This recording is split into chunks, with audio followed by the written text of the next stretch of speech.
नमस्कार बच्चों, आज अध्ययन करेंगे संवाद लेखन, जो आपके रचनात्मक लेखन के अंतर्गत नया विषय जुड़ा है। संवाद क्या होता है? डायलॉग राइटिंग, यानी दो या दो से अधिक व्यक्तियों के बीच जो वार्तालाप होता है उसका जो लिखित रूप तो होता है वही संवाद कहलाता है या संवाद लेखन कहलाता है। संवाद बोला जाता है परंतु उसका लिखित रूप संवाद लेखन कहलाता है। तो परिभाषा के दो तहत हम जानेंगे, दो या दो से अधिक व्यक्तियों के बीच हुए वार्तालाप या संभाषण को संवाद कहते हैं। दो या दो से अधिक व्यक्तियों के बीच हुए वार्तालाप या संभाषण को संवाद कहते हैं। देखिए, अब अच्छी संवाद रचना के लिए हमें कुछ निम्नलिखित बातों का ध्यान रखना चाहिए, क्योंकि संवाद ऐसा हो जिसको सुनकर और पढ़कर कानों को अच्छा लगे, कुछ जानकारी मिले, कुछ विषय वस्तु से संबंधित हमें उसके बारे में कुछ गहन जानकारी, विस्तृत जानकारी का हमें ज्ञान हो।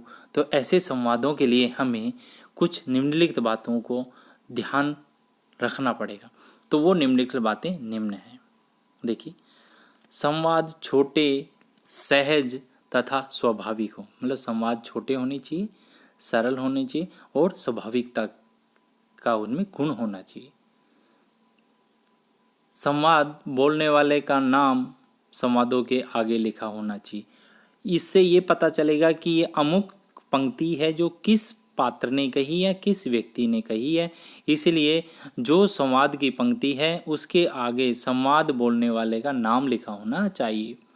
जैसे बस कंडक्टर और यात्री का है तो बस कंडक्टर आगे लिख के फिर उसकी पंक्ति लिख देनी चाहिए। फिर यात्री ने जो बोला उसके आगे वो यात्री लिख देना चाहिए, उसकी यात्री की पंक्ति के आगे। उससे पता चल जाएगा कि अब यात्री बोल रहा है और अब बस कंडक्टर बोल रहा है, अगर बस कंडक्टर और यात्री का संवाद होता है तो। तीसरी, संवादों में रोचकता एवं सरसता हो। संवादों में रोचकता होनी चाहिए और सरसता होनी चाहिए। रोचक होनी चाहिए मतलब इंटरेस्टिंग होनी चाहिए, सरस होनी चाहिए मतलब एक कुछ उसमें रस होना चाहिए, उसको पढ़ने पे आनंद मिले, कुछ ऐसी बात होनी चाहिए। संवादों में इंटरेस्टिंग होनी चाहिए और रस से परिपूर्ण होना चाहिए। संवादों की भाषा सरल, स्वाभाविक और बोलचाल के निकट हो। तो संवादों की भाषा कैसी होनी चाहिए? सरल हो, स्वाभाविक हो और बोलचाल के निकट होनी चाहिए। उसमें क्लिष्ट तथा अप्रचलित शब्दों का प्रयोग न हो। मतलब कठिन शब्दों का, ऐसे शब्द जो समझ में ना आए, अप्रचलित शब्द हैं, पुराने शब्द हैं जिनका प्रयोग नहीं होता है, ऐसे शब्दों का प्रयोग करने से संवाद में रोचकता खत्म हो जाती है। हर सरसता की जगह नीरसता अपनी जगह बना लेती है। तो इन ऐसे शब्दों से और ऐसे वाक्यों से हमें दूर रहना चाहिए।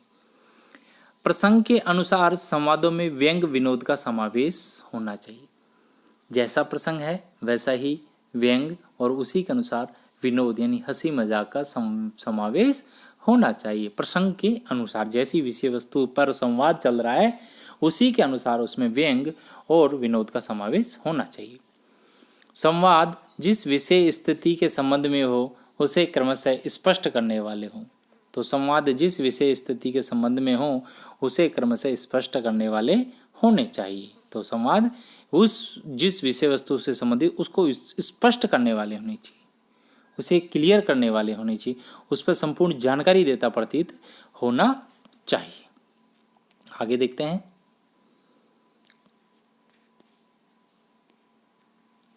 यथास्थान मुहावरों तथा लोकोक्तियों के प्रयोग करना चाहिए। लोकोक्तियों के यथास्थान मुहावरों तथा लोकोक्तियों का प्रयोग करना चाहिए।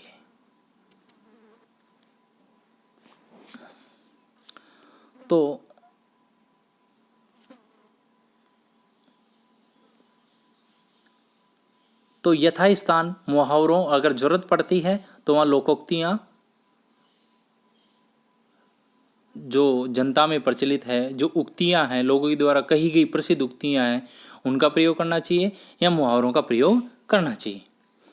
यदि संवादों के बीच किसी नए व्यक्ति का आगमन होता है, अगर संवादों के बीच अगर बस कंडक्टर के बीच में कोई अधिकारी का आगमन हो जाता है, जो जांचकर्ता अधिकारी होता है परिवहन व्यवस्था का, तो उसका आगमन, उसके कथन को एक कोष्टक के माध्यम से दर्शाना चाहिए।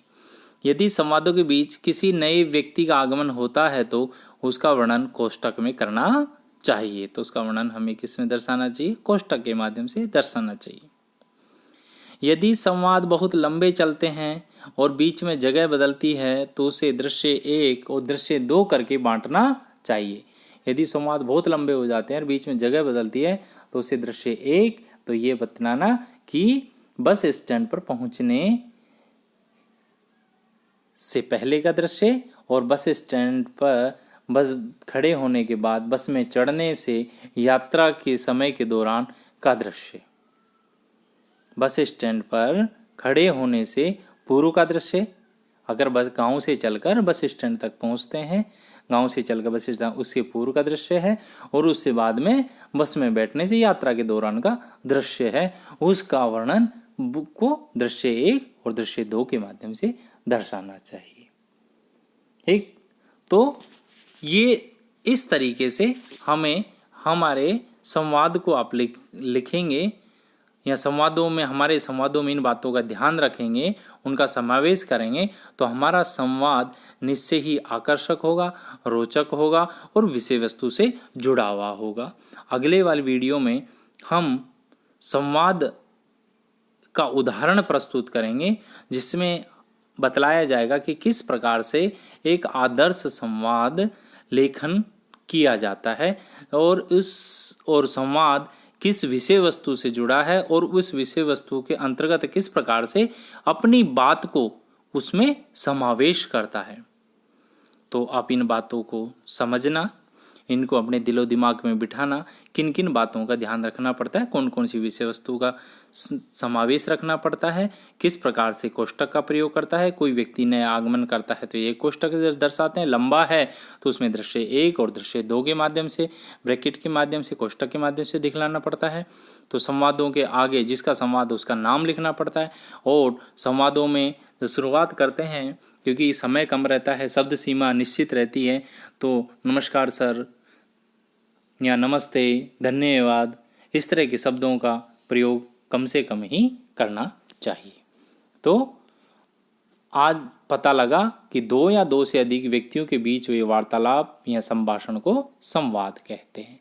तो आज का टॉपिक है संवाद लेखन। आशा करता हूँ समझ में आया होगा। धन्यवाद।